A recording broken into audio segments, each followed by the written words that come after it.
Una niña ramosarispense fue víctima de una imprudencia dentro de su hogar. Un papá intentó encender una fogata y esta pequeñita resultó con quemaduras severas, quemaduras que ponen en riesgo su vida. Esta niña fue trasladada a un hospital de Tamaulipas perteneciente a la Fundación Michoud y Mao.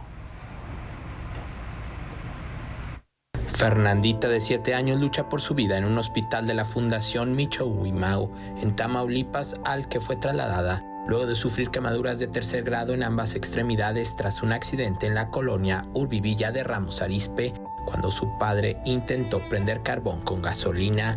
La pequeña estudiante de la primaria Maestros Coahuilenses sufrió quemaduras luego de una pequeña explosión, por lo que fue trasladada primero al Hospital Ixtlero, luego al Materno Infantil de Saltillo, en donde tras una semana hospitalizada fue dada de alta. Sin embargo, ella siguió mal.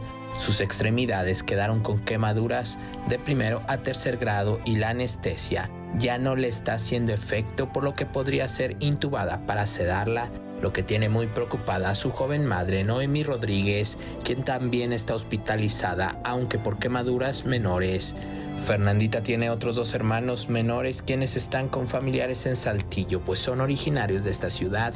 Aunque los gastos del hospital corren por cuenta de la fundación, le hace falta costear algunos medicamentos, así como la estancia del padre en aquella ciudad, y son de escasos recursos, por lo que piden apoyo, poniendo a disposición la cuenta con clave 64 60 69 20 68 27 10 50 28 del Banco STP.